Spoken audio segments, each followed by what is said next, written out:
Boo! Hello and welcome to the Midday Show. Greetings, I'm Neil Long and absolutely lovely to be here with you today. We've got a special surprise guest today. I'm really looking forward to talking to this lady. You know, when you just read someone's bio and you're kind of absolutely intrigued and you think, oh, that sounds fun. I've really got to learn some more about this. This does sound like very, very good fun. And give her a plug, of course, as well. So if we read along the bottom, I love this. And Steph, I really hope that you're not offended by this, but I just copied basically what you typed in Facebook Messenger. So Stephanie or Steph Oram, writer of funny, mucky books and more recently bad poetry. I am absolutely intrigued. So hello. Oh, hello, Neil. Thank you for having me. It's lovely to have you on. How are you today? Is it Steph or Stephanie? Do you prefer? Steph. Steph. All right then. I'll quickly change the banner. Oh no, it doesn't matter. I don't mind. Okay. All right. Well, I'll call you Steph, and it says Steph on the screen, so we do both. Steph and Stephanie. Welcome to the Midday Show. It's very lovely to have you here. Tell us a little bit about yourself. Tell us about your mucky books. Let's start there. How did you start writing mucky books, young lady? Well, so going into lockdown in 2020, I was setting up a recruitment agency to help over 50s get back into work. Right. But obviously, as soon as we hit lockdown, everything stopped, didn't it? And I found myself full of this. I had lockdown anxiety. I had perimenopausal anxiety. And I thought, I've got to do something to make myself laugh. And then coincidentally, I read a couple of lines from 50 Shades of Grey. And I thought, no. You know, I had this really guttural response to it. I thought, just no, women aren't like that. You know, we've got frizzy hair, we snag our tights, we've got cellulite. Wouldn't it be funny to turn books like that on their head and make them funny? So I had a choice, Neil. I could either bake banana bread or I could write a funny mucky book. And I went for I quite enjoy doing both, actually, to be fair. I make a mean banana bread, but mucky books do sound fun as well, I have to say. So is it like a parody of the 50 Shades genre? Because everyone said about that book how badly it was written. Yeah, it's been described as 50 Shades of Grey meets Coronation Street. It literally. Can I say it takes the piss? It just takes the piss. Let me say, we're not regulated by Ofcom, so even if you drop the F-bomb, it's not going to be a problem. Don't worry. Yeah, it just, you know, like I said, it's got a strong body positive leading lady who knows her own boundaries, doesn't do anything she doesn't want to do. I've been called a man-hating feminist, Neil. You know, because of this strong woman. But hang on a minute.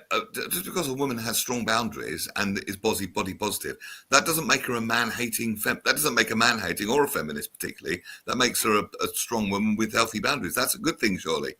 Isn't it? Isn't it just? But some men, I would have thought so. Some men don't particularly like my books. I think it might be the wax candle scene, but you'll have to read that. So tell us about this book. Give us a synopsis. It does sound more fun than banana bread. I'll give you that. So basically, Anne is in her 30s.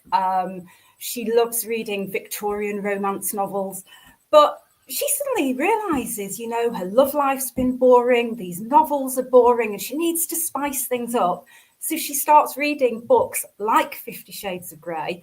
And then tries to emulate the things that she's read about when she goes on dates. And everything she does goes on a first date? Yeah, on a first date sometimes. But everything she does goes horribly, terribly wrong.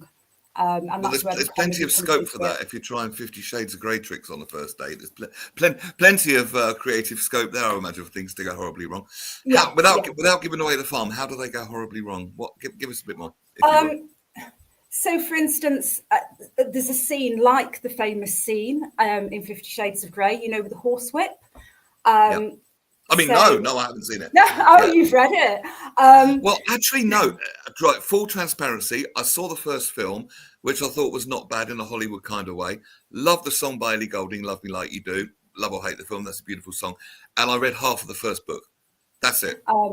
Well, I haven't read them, so just like I said, just a few lines and a few clips, and so there's the scene with the whip, and she's getting a bit fruity with her date, and he unexpectedly taps her on the backside with this horsewhip, and she just has a really primeval response to it because she's not expecting it, and she turns around and punches him on the nose.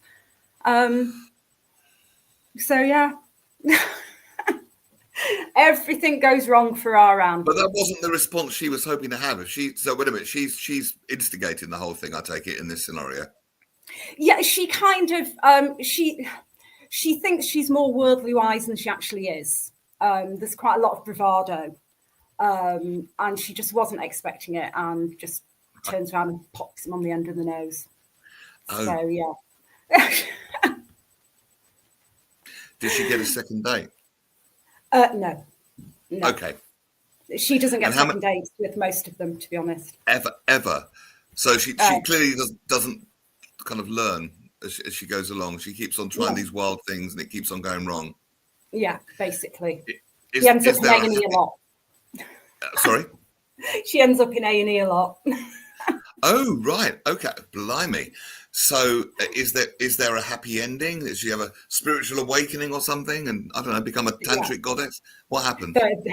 There is a happy ending. I mean, the first book has spawned more sequels than Rocky. And then when we get, so I kind of take her through the whole journey. And she does have a very happy ending. She does. I must introduce you to our resident comedian. I must admit this thought did flash across my mind, but I'm far too polite to say it. Graham Pack is not. Maybe the heroine does things with the banana before peeling it and making bread from it. Thank you very much indeed for that, Graham. I'm sorry. I'm sorry about him, Steph. I'm sorry about. I can only apologise for him. He's a very nice guy and a very professional man, but get him on a keyboard on this show. Woo! And he's off. And he's off, and there will be more. Dave Sleet, though, he's a fine gentleman. Greetings, one and all. And Robert Van Buren, who's a horologist and makes clocks. And I will come and collect my clock, RVB. Thank you very much indeed. So you say spawn more sequels. How many books have you written? There are 6 in the Wax Whips and My Hairy Bits series. The what? The Wax Whips and My Hairy Bits series. What? I love that. Wax Whips and the Hairy Bits. I must admit, when I asked you what you did about half an hour ago, my eyes were drawn to that. I'm like, okay, this is going to be an interesting conversation. So there's 6. Is it the same? Yeah, the same person all the way through. Same lady, same all protagonist all the way through. And I take her into midlife and to menopause. Yeah, I can't write anymore because what do I do next? Take her into her 70s and put her on OnlyFans? Yeah. So when she hits the menopause, does that affect her sexual awakening? Yeah, and well, it affects all parts of her life. She's tired, she's got brain fog, she has hot flushes. And she does start, after she has her happy ending in book 4, she does start dating again in her 50s. And she's got a teenage son. So it's that whole midlife thing going on. But she's still very, very funny. There's a whole routine. My girlfriend and I sit and talk about middle-aged dating all the time and kind of compare it to what it was like in the 20s. There actually is a comedy routine written about it by me, which I'm kind of working on at the moment because I do a bit of stand-up as well. Yeah, and that it's an absolute unending ream of material. It really, really is. Paul Claridge, he's a friend of the show, and thanks for your message earlier, by the way, Paul, on Radio Jackie. Good afternoon, everyone. I recently rekindled my love of writing. Years ago, I used to write comedy, funny essays, poems, and sometimes a serious blog. But life changed, things take over, and other things fall by the wayside. But some deep heart-to-heart talks with a dear friend of mine over Christmas inspired me to start writing again, especially after one very interesting evening at home, when my friend treated me to it's going to be a spoiler here because we run out of space, to a very interesting one-woman performance of a play she wrote. And Paul, we need the rest of that. Don't leave us hanging, dude. We need the rest of that. I like writing. What I find with writing is when you get in the flow and it's that kind of we talk about flow state quite a lot on the show. Flow state, effortless effort. It's just like the river's flowing through you and it's kind of easy, if you know what I mean. It's amazing. There's no buzz like it. And then there's the sitting down with them. So what inspires you? Because we've all sat in front of the blank page and thought, right, create something. I don't know really. I mean, I think I've started. I wrote a book called Secrets and Lies: Meet the Book Club Wives, and that's kind of a Wax and Whip spin-off. And I was inspired to write that by the snobbery that I've encountered as a self-published author. Tell us more about that, because we talk quite a lot about self-publishing on this show. What do you mean snobbery? If you haven't got a proper deal, you're not part of the club. Is it something like that? Yes, yeah. It's like you are the shit on the bottom of the literary establishment's shoe. You know, Ouch. It's like you're not proper. You know, if you've not got that book deal. And I find it quite frustrating because my book might not be proper, but it's been the second best-selling book out of all the books on Amazon. So that's like number 2 out of what? Well, 10 million. Fair enough, yeah. Well, that and proper by whose standards? You're right. It is snobbery, really, isn't it? It's like, and I get frustrated by this whole thing in, you know, the arts, that if it's not so intelligent, you don't understand it. It's not artsy. Surely everyone should have access to the arts. We should be encouraging everyone to read. I've had women message me to say that mine was the first book they'd read, you know, from start to finish, and they were going to start reading more. Or even women messaging me to say that they themselves are going to start doing creative writing courses. Well, so yeah, you're inspiring people, which is fantastic. It's so well done on that. That's fantastic. I think it's a delicate balance, isn't it? Because I certainly don't agree with it's got to be so clever that people don't understand it, because that just breeds elitism, where, you know, a group of 4 people get together and proclaim that they're better than the rest of the world because they understand this. I like clever, but it's got to have that perfect balance of relatable. People have to get it. And understand it. Put it in a comedy context. If a comedian got on stage and was so clever people didn't understand it, they basically think he was a plonker. You know, simple as that. But you don't want to go so relatable that it becomes cheesy or hack or base. It's finding the balance, isn't it? Or lowest common denominator, isn't it? It's that balance of the two, and the cleverness, the clever of the cleverness, the meta clever, if you like, is when you let the audience think they're clever for understanding it. So you sort of lead it and then let them form the conclusions. They think they're the clever one. You made them feel that way and they love you. Boom. Which is easy to say and not as easy to do. But that's the nectar, isn't it? That's the sweet spot, Steph. Yeah, absolutely. I mean, it's like I started writing poetry last year. Now, on your bio, it says, I wouldn't normally put this on the screen, but it was your words, not mine. Author and bad poet. Mm-hmm. Tell me more.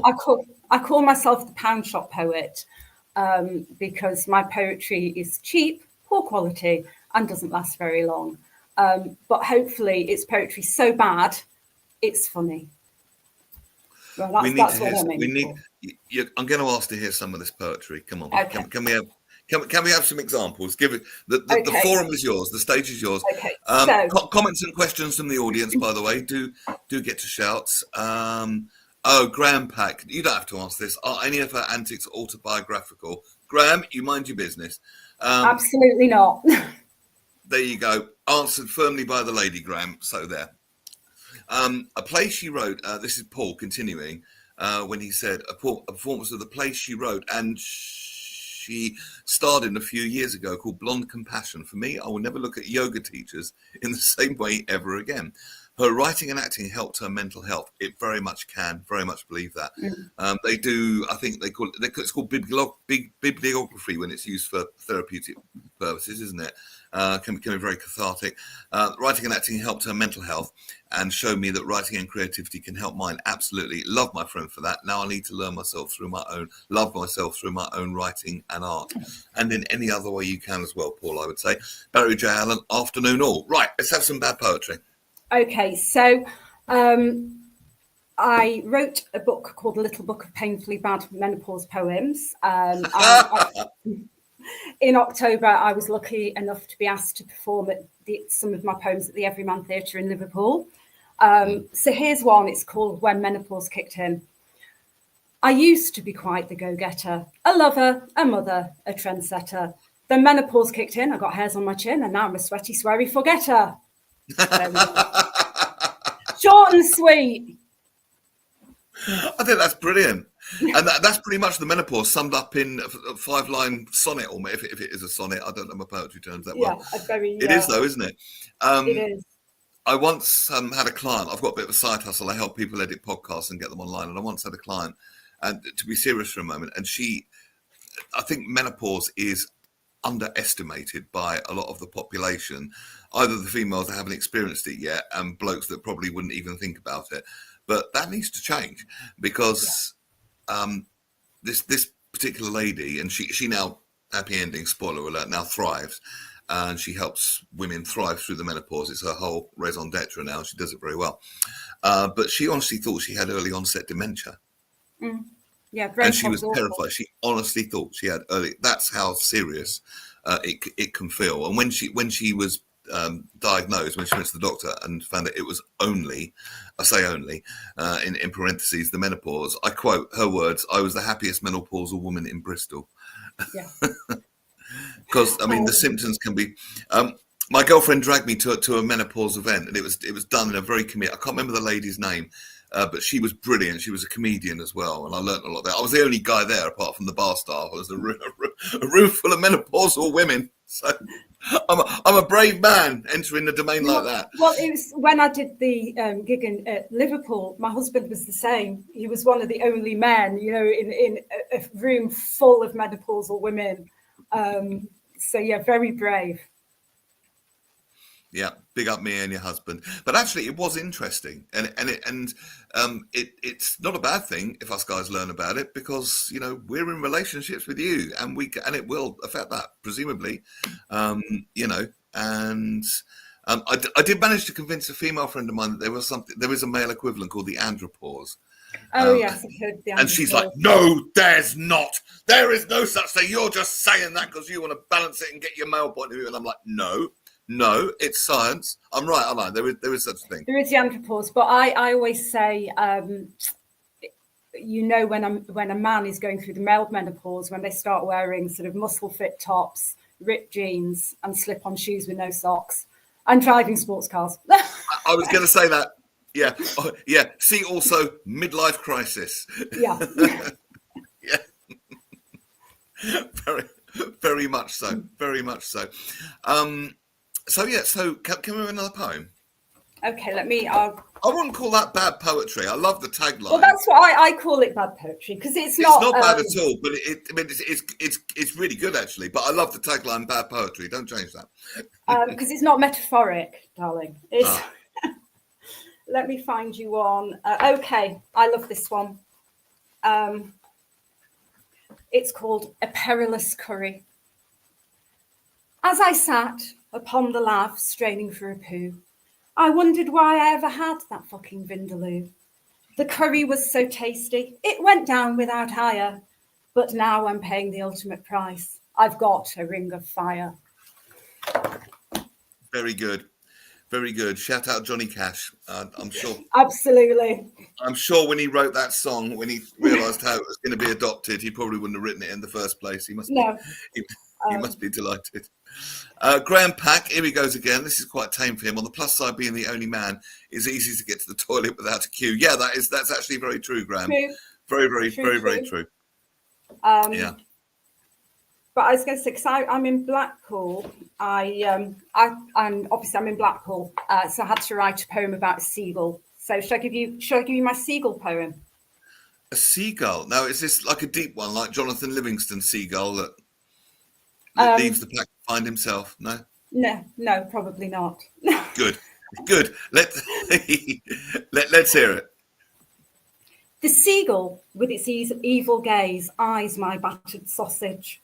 Why on earth do I live by the sea and not in a country cottage? If I lived in the countryside, I could stare at gentle horses Instead, I'm nose to beak with a seagull eyeing up 4 courses. It's when I spy his seagull mates, I decide to give up the ghost and throw my sausage to the ground like the ultimate seagull host. I love that. Do you know what I'd love to do with that? I would love to make a club anthem out of that. Get those. I would love to get you reading those lyrics and put it to a banging dance beat. Oh, right, okay. And play it in. I don't know why. I just think something quirky like that could really be successful. I don't know. I like that.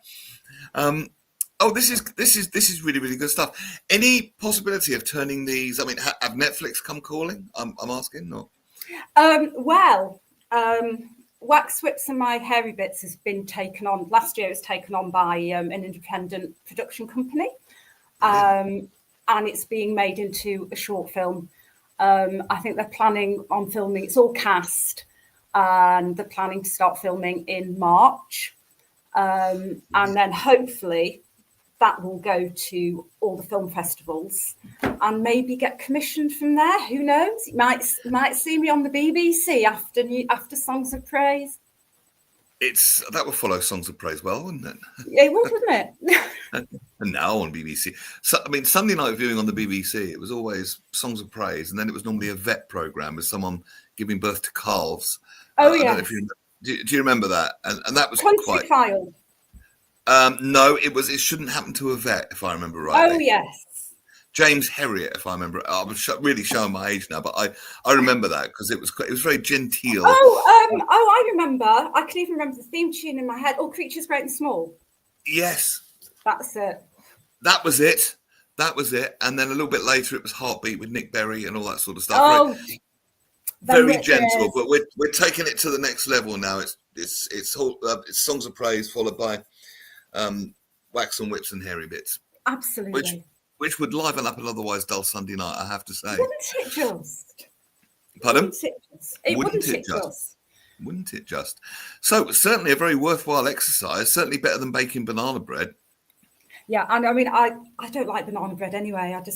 No, I don't like baked fruit, Neil. If you puree it with raspberries, it is rather delicious. I'm just throwing that in. But no. If you're not a baked fruit girl, you're never going to be converted into a baked fruit. I'm not even going to try and do that. So I mean that's brilliant. I mean it just shows if you've got an idea in your head, put it out there and do it, because you never know what it's going to unfold into. And good, I mean, a very good use of lockdown. I did virtual parties. I just set up my DJ kit and started broadcasting eventually legally online, all kinds of, threats from Facebook. You can't do that. I'm like, but I've already bought the music. No, but you can't do it. Okay.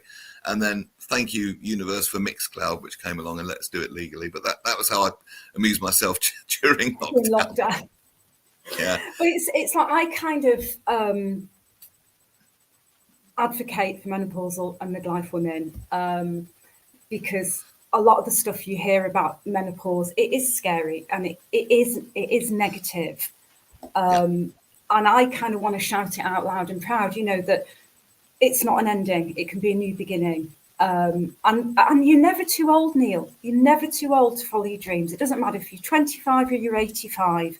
If you've got a dream, go for it. Pursue it. Do it. Because if I can achieve what I have, anyone can. Because I'm nobody. I'm just like a random northerner. Never been on Love Island. Never been on a reality TV show. I'm not a celebrity, and I'm not connected to the publishing world. So if I can do it, anyone can. Yeah, it's brilliant, and I guess it doesn't depend on those things anyway, does it? It's just a question of sitting down and having the courage to follow it. But you're absolutely right. I always tell people the story. There was a lady, I can't remember her name, but she was in her late 70s, and she dressed up in her black leather, and she was a DJ in Ibiza. Oh, brilliant! So for anyone that says it's too late, I'm like, no. Yeah. Look at the Ibiza DJ. We've got some more comments in. Let's do some more comments. If any questions for Steph, that'd be really, really good. RVB says Sunday night viewing on TV is crap. Not for long, RVB. I think after the day. Hopefully. That is Whips, Wax and Hairy Bit. That'd be a good name for a hairdressers or barbers, says Graham. It would. Yeah. Definitely. That'd be very good. Yeah, that would cause a stir in leafy Surrey.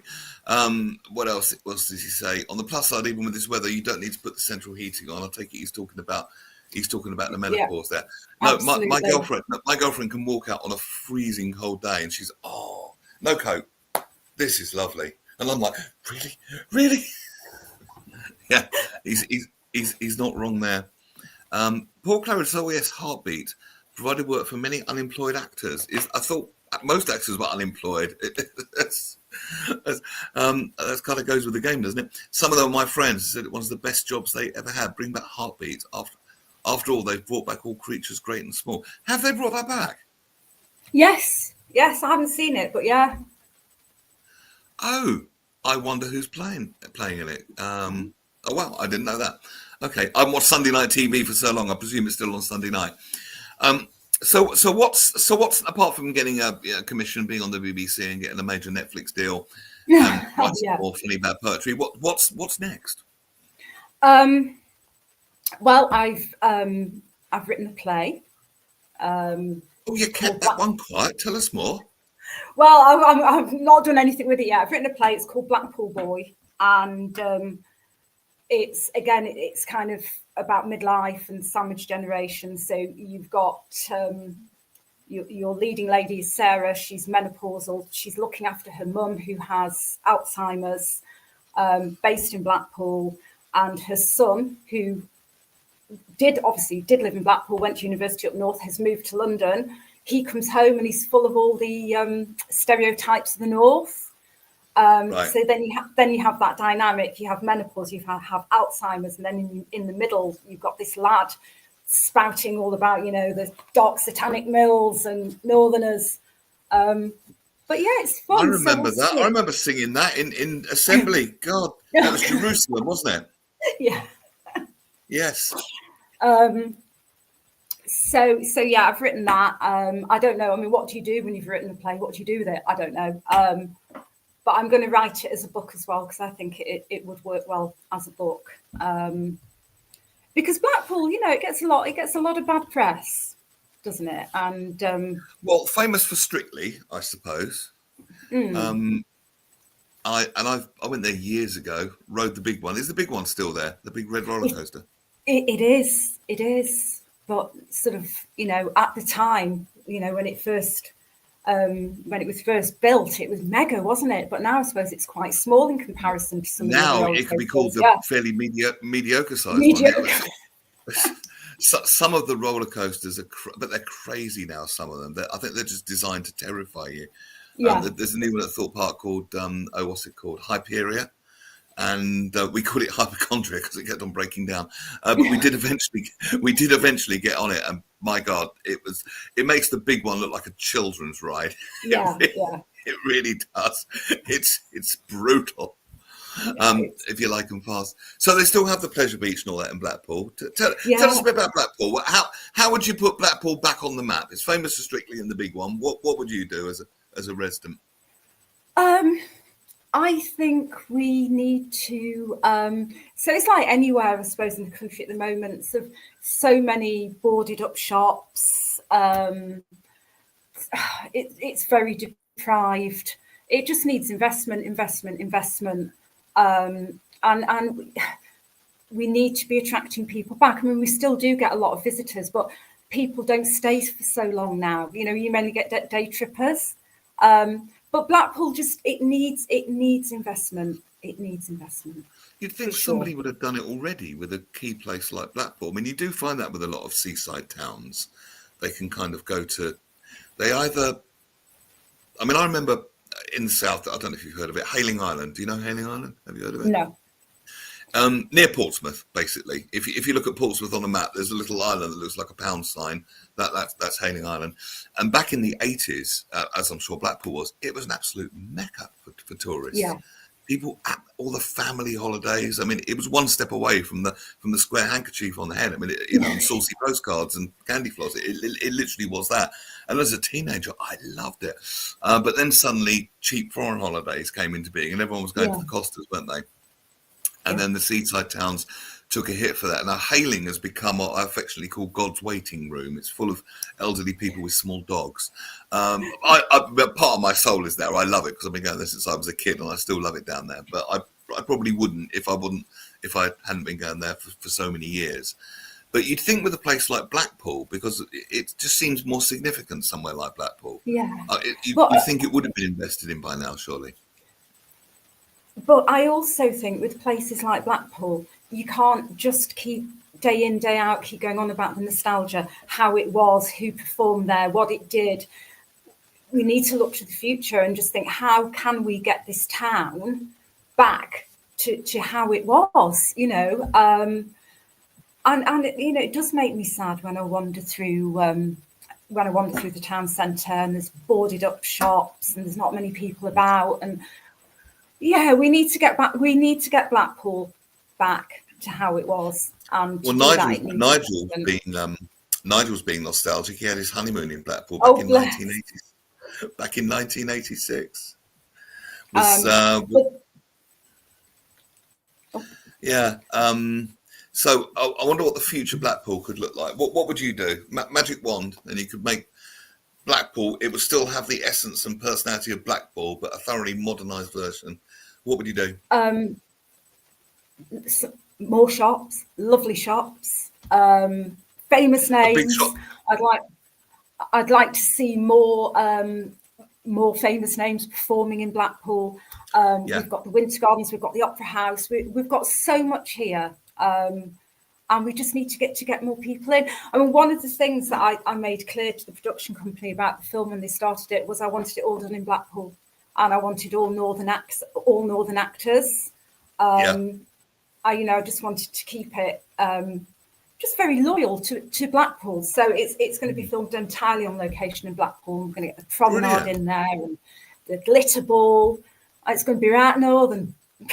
Right northern. So what's the timeline for this? When's it going to be? So did you tell me that earlier? When's it going to start? March. They're hoping to start filming in March. Okay, and then released, because it's not a quick process, is it? And then released when? No, I don't know. I think they're trying to time it all to get it out to the film festivals. So whenever the film festivals are, and then, like I said, you know, hopefully, you never know, it might get commissioned. You never know. Hollywood beckons. Any questions for our guest, dear listeners who are tuned in today? Here we go. Nigel says, as it was November honeymoon in Blackpool in November. I got blown along the promenade. Well, there we go. That's very kind of Wim Hof of you, Nigel. And very Blackpool to be blown along the promenade. Let's be fair. Yeah. So honestly, I'm trying to picture it because I honestly haven't been there for years. I remember just going there with some friends. Went there for the pleasure beach, and that is really all I remember of it at the moment. And then, of course, there was Strictly, which made it all famous again. So so anything else in the pipeline? So we got the play, we got the books. I suppose you're busy enough already. But any other, has the muse struck again in any way? No, I mean, I've got enough on my plate, you know, trying to sort out what I'm going to do with this play and writing it as a book. And I might write some more poetry, and I'd like to perform some more poetry. Do you ever go on the fringe circuit or the stand-up circuit? No, never done anything like that. This is all very new to me. I mean, a couple of years ago, I was asked to perform at a women's festival. And that was like, Neil, it was the first time I've been on stage since like 1987 when I played Frenchie in the sixth form production of Grease. So I was a bit terrified, but I did it, 20 minutes. And how did it go? Really well. Yeah, really well. Because your poetry is pretty funny. I think that could lend, done right, that could lend itself maybe to the comedy stage, because it's such a broad church nowadays of what people do in stand up. I think it could, particularly the first one, which I really loved, that you read us. Give us a couple more poems, if you would, if you want to share some more. Okay, let me just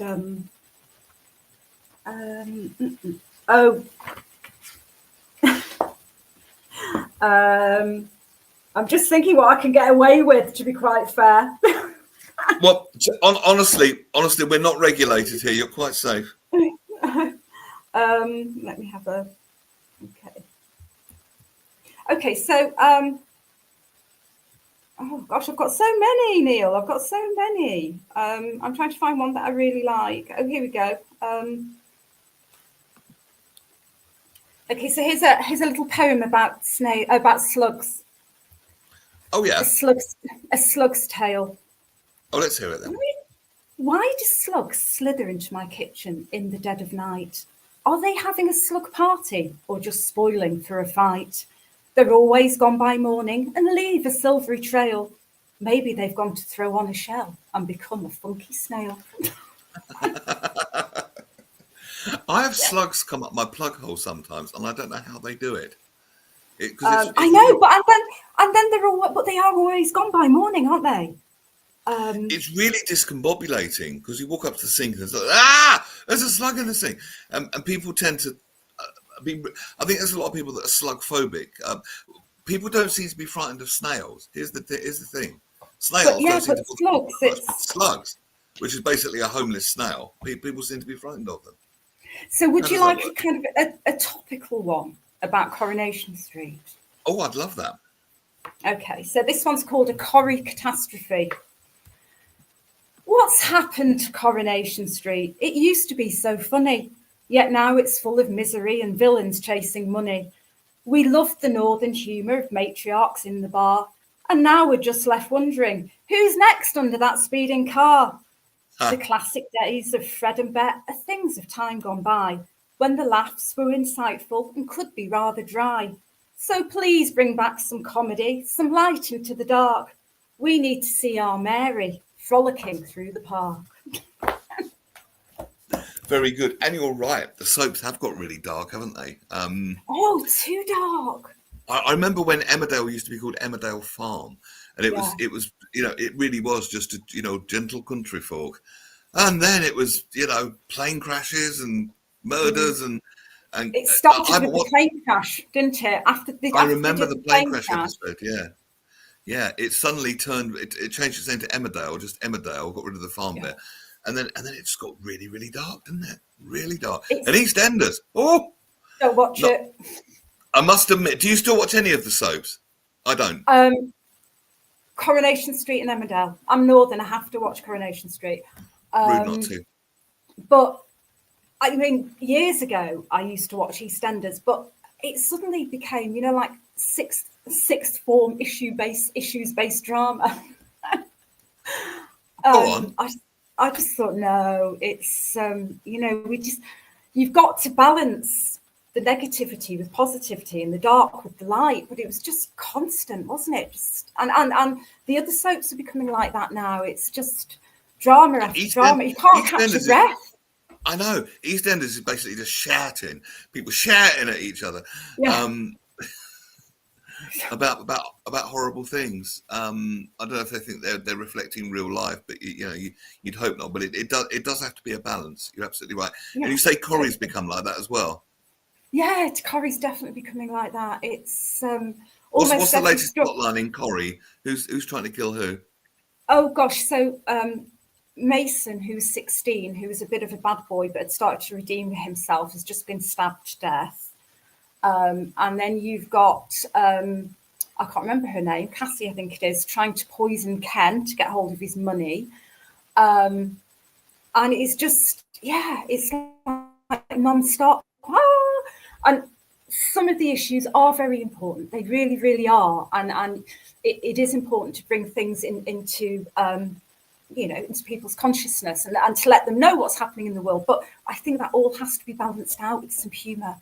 It has to be balanced. What I find with a lot of things like this, and the we could call that faction, couldn't we? It's not real life, but it could be, if you know what I mean. And the true to life stuff is what I find with a lot of that is it very good at articulating the problem, but then just leaves you there. and there's no Yeah. kind of solution. There's no one No breaking resolution. through. There's no one turning Mm. the healing corner and bringing something great to the world. There's none of that. There's no solution focus. It's just really depressing. Then we'll leave you there. Yeah. And you know, and the whole. This is interesting. Claim to fame. Nigel David, my now brother-in-law, was in Emmerdale and got killed in the plane crash. Oh, There you go. proper claim There to you go. fame. There you go. Graham Pack, Corrie is now just a load of old cobbles. I think you meant cobblers there, Graham. Cobblers.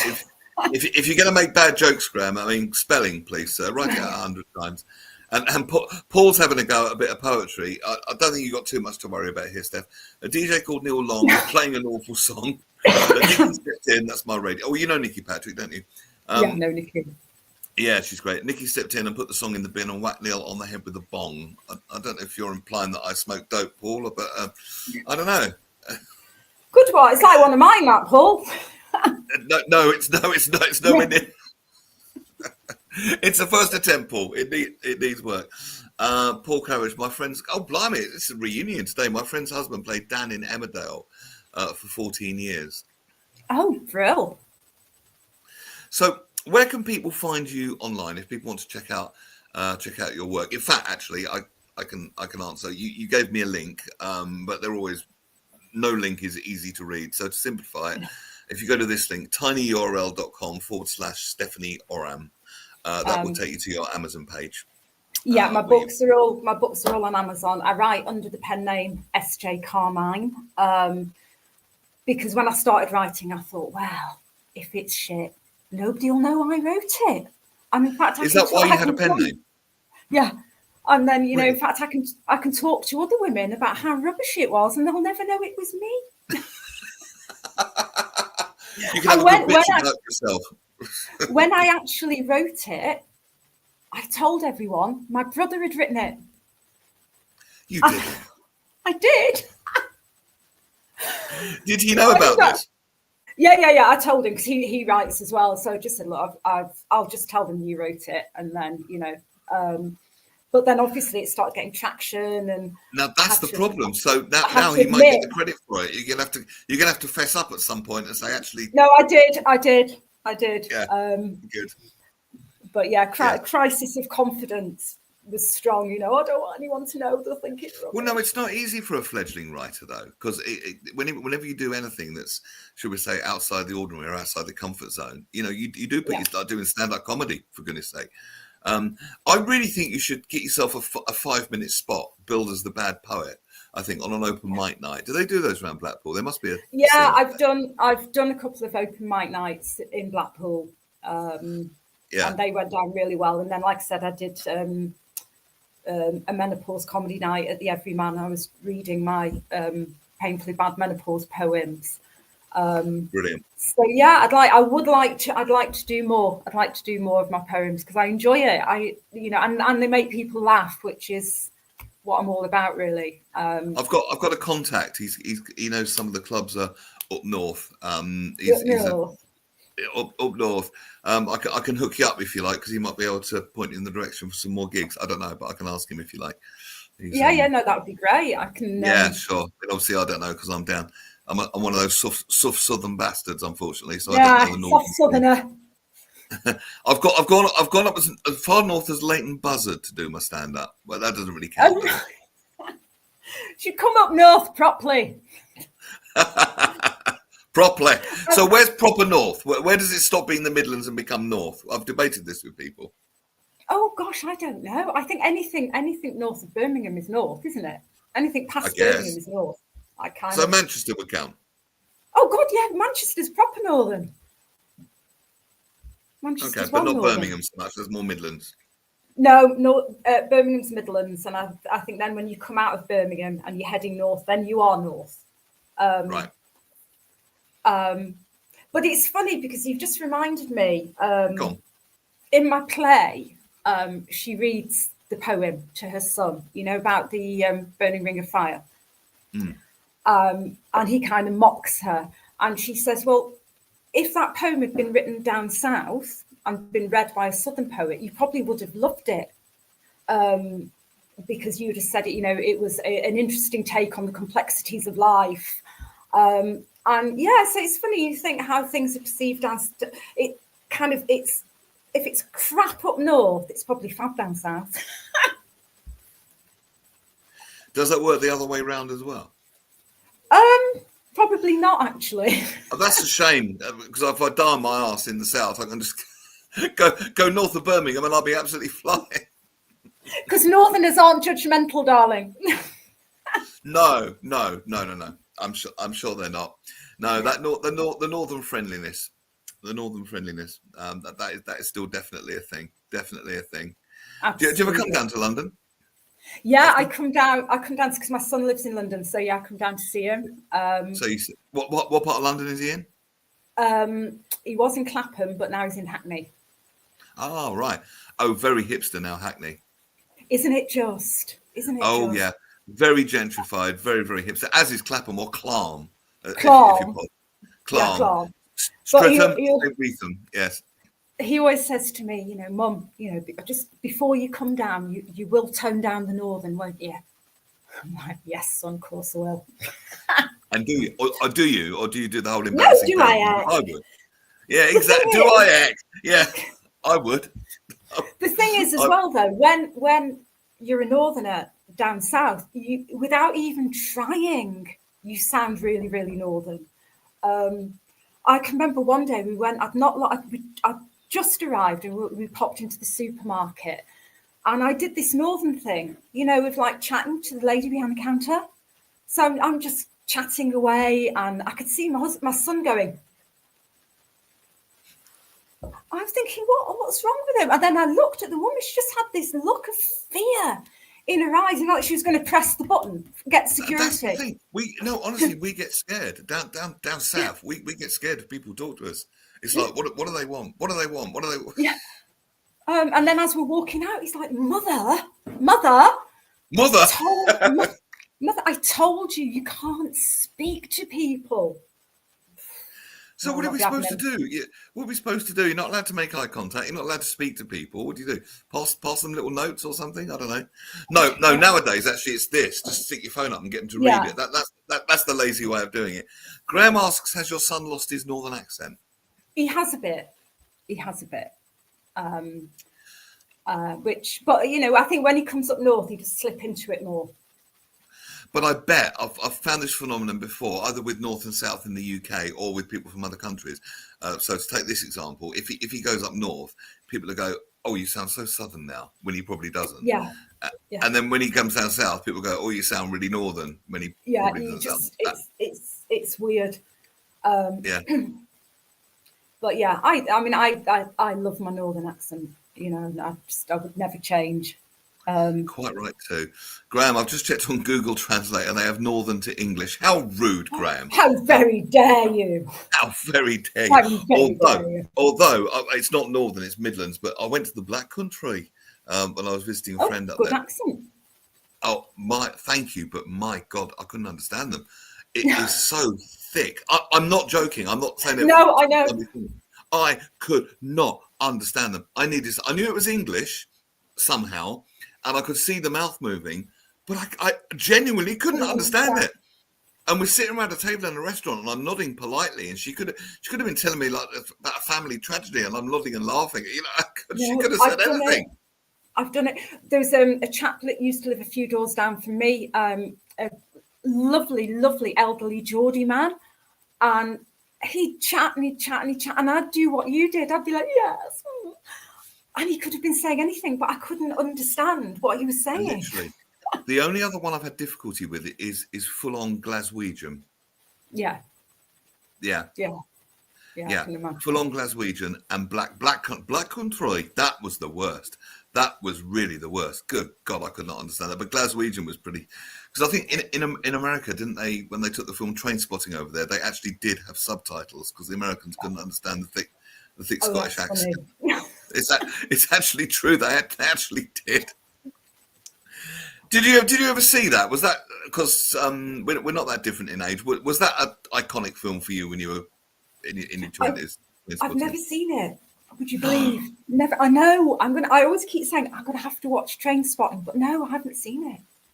It's okay. It's gross. It's hilariously funny. It's horribly violent in parts, and it's very telling of drug addiction. So it makes a Right. point. People said it glamorized drugs. No, it doesn't. Doesn't. No. The withdrawal scene with the baby, and that's all I'll say. And you tell me that glamorizes drugs. I wouldn't call that glamorous remotely, but it's Danny Boyle, and he doesn't pull any punches, does he? No. You know, Oh, definitely. no. But you've inspired me now to actually finally watch it. And Robert Carlyle playing the psychotic Scottish nutcase is brilliant in it. In fact, Ewan McGregor, a very young Ewan McGregor. All the actors are absolutely brilliant in it. For me, it was iconic. And then part 2 came out, and the first time I saw it, I wasn't sure. I was like, it just cannot beat the iconic part 1. It can't, and it didn't. But then I watched it again, and I started to really like it. But still, part 1 for me will always be. You've got to watch it. Gotta watch it. I'll do it. Do it and message me on Facebook and let I'll me know what you think. back. Yes, please do. But I warn you, it is gross. I know we're all adults, but it's pretty gross in parts. Well, I shall look forward to it. Stephanie, it's been lovely talking to you. Thank you. And you too, Neil. Thank you for inviting me on. It's such short notice. I know, literally, I just posted on Lightbulb this morning, and up you popped, friend request. I was like, ta-da, right, keyboard cowboy, let's get this girl on. But it's absolutely fascinating, and I think the takeaway from this show is if you've got a dream, follow it. Go for it. Absolutely. Don't think you're too young, too old, too female, too menopausal, too this, too anything. that. It's not too anything. Just do it. You know, the worst that can happen is you'll have an experience. The best that can happen is you might get a Netflix commission. Who knows? And that'll be better than baking banana bread any day of the week. Or get to read my poetry at the Royal Albert Hall. Can you imagine? I can imagine. It really is funny stuff. I like it. The first one you read us, can we have that again? Because that's been my favourite so far. I really did like the menopause one. Okay. Yes, please. I used to be quite a go-getter, a lover, a mother, a trendsetter. Then menopause kicked in, I got hairs on my chin, and now I'm a sweaty, sweary forgetter. That's basically menopause in a limerick, isn't it? In 5 lines, menopause. If you'd like to learn more about the cut of Stephanie's jib, www.tinyurl.com/Stephanie Oram. tinyurl.com/Stephanie Oram. And that'll take you to the Amazon page. But you're on other platforms too. Give those a quick mention. You're on YouTube? Yeah, I'm on Instagram, Facebook, YouTube, and TikTok. Old person TikTok. What's the? I'll pop it on the screen. So it's at what are you at? I haven't got a clue. I'm menopausal. I can't remember my ats. But TikTok, I think it's at SJ Carmine Author. I think it's TikTok. All right. Okay. But if people just type in SJ Carmine Author, they'll be basically taken to the right place. Yeah, they'll find me. Put that on the screen.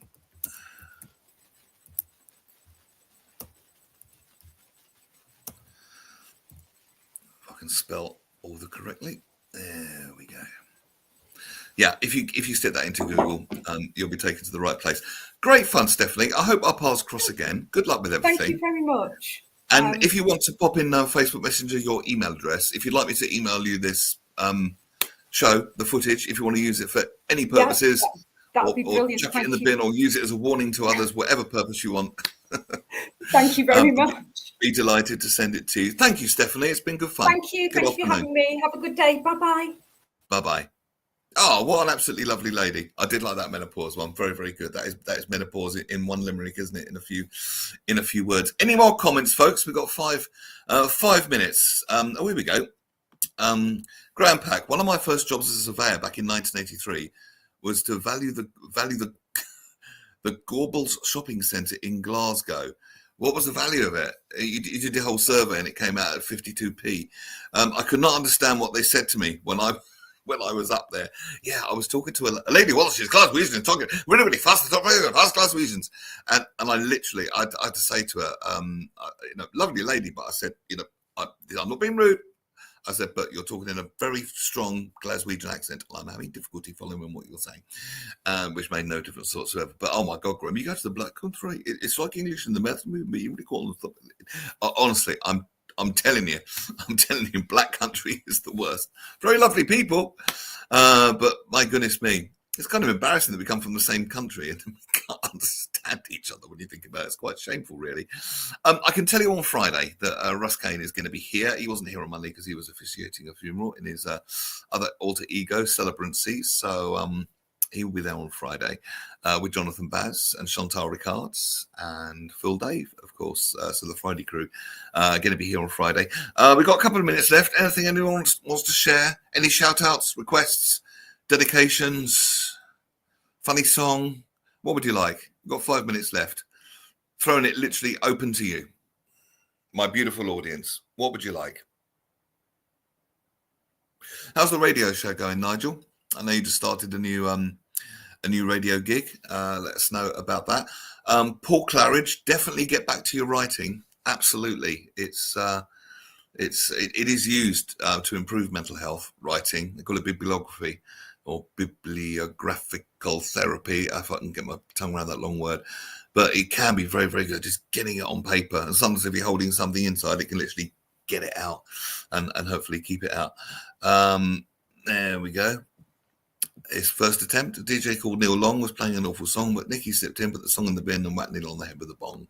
If only I had a bong to be whacked on the head with. This would be a completely different show if I did, I'm sure. Hello, John. How are you? John works with me. This is interesting, Graham. Blackpool has the lowest life expectancy in England for both men and women. I didn't know that, Graham, actually.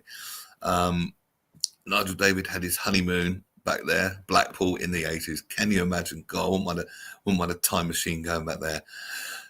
We talked about heartbeat earlier. Graham says, will heartbeat die and flatline? Not your best, Graham. Not your best. Paul talking about heartbeats for many unemployed actors. I do remember it was just gentle Sunday. Whatever happened to Nick Berry? And he had that hit, didn't he? Every loser wins. Yeah, whatever happened to Nick Berry? I wonder. I would just do this comment again from Paul because it's a nice one. Recently rekindled my love of writing. Years ago, I used to write comedy, funny essays, poems, and sometimes a serious blog. What was the blog about, by the way, Paul? Maybe we should do that again. Blog about your experiences. But life changes and things take over and other things fall by the wayside. But heart deep talks with a dear friend of mine over Christmas inspired me to start writing again. Yeah.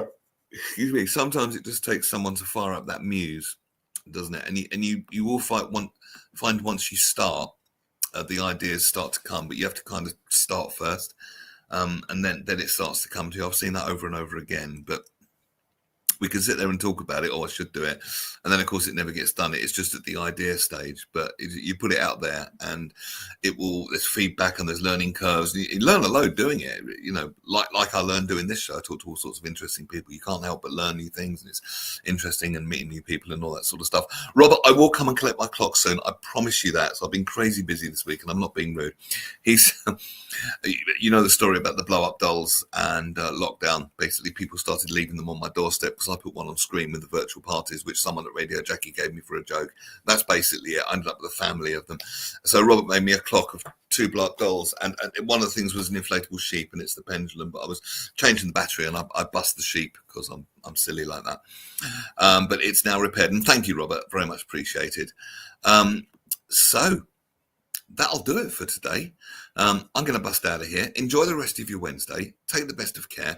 As I say, Russ will be back on Friday with Chantal Ricards, Phil Dave, and Jonathan Baz, theatre critic, talking about all things showbiz related. Nigel David, radio show going good so far. Rumours are that Nick Berry will appear in EastEnders for his 40th anniversary. I think I remember the very first episodes. What was the son was called Kelvin, and he was seeing his dad. What was his name? I can't remember his name, but I remember that I can see the actor in the theatre of my mind right now. I seem to remember the first episode. That was all Pauline and Arthur and Ian Beale. Do you know there's an Ian Beale calendar now, which is really bizarre. Why would anyone want an Ian Beale calendar? But and also on the same website is a calendar I did buy called Crocodile Problems. I love Crocodile Problems. Basically, problems a crocodile would face, like how to light a cigarette when your arm's not long enough to reach the end of your snout, or how to fit into MRI machine, you can imagine that it would be quite difficult when he hit the. Anyway, I'll leave it there. Love you, hug you, squeeze you. Didn't they find someone dead in the armchair in the first episode? I don't remember that, but that was 40 years ago, Graham. But I'm glad that you remember it so well and that you were there too. Take care. Russ and the gang will be back on Friday. All the best. Good afternoon from the Midday Show.